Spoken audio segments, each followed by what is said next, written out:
I've been reflecting recently on the subject of time and what the Bible has to say about time and what the Bible really means when it uses the word time.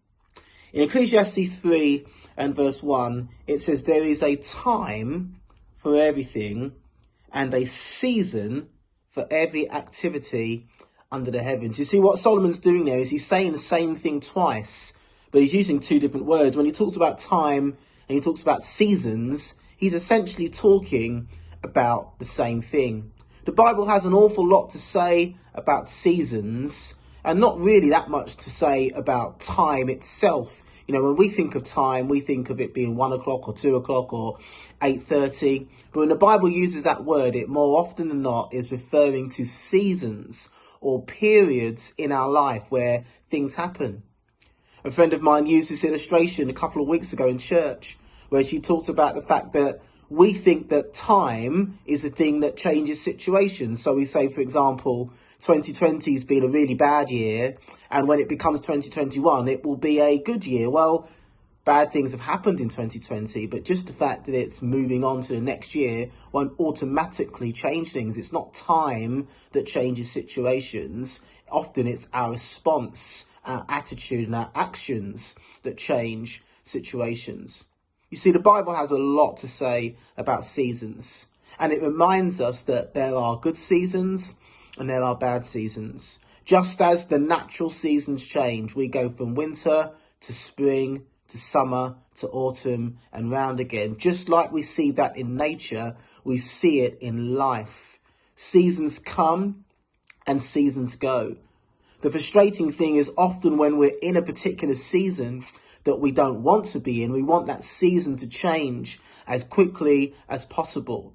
But there are two things that I want to remind us of when we think about time and seasons and about how God is at work in our lives through them. First of all, we need to remind ourselves that God is the author of seasons. He's the instigator often of seasons. He's the one that is in control.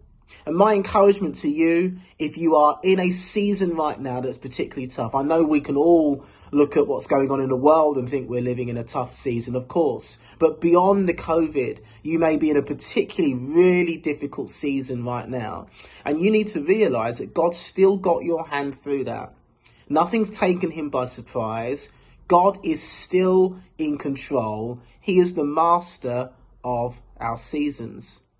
But the second thing I want to encourage us with when it comes to seasons is that when we are in a particular season, how we live, how we act, how we react so often is the catalyst for us moving from one season to the next.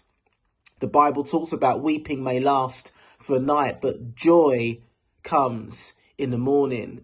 And that's not just something that happens automatically. You may be in a season right now of weeping, but there's a time where you need to speak to your soul and say, my weeping is now going to stop and my joy will come in the morning. So often we have control about how we react to the situations and the seasons in our life. So just as it says in Ecclesiastes 9 and verse 11, time and chance happen to us all.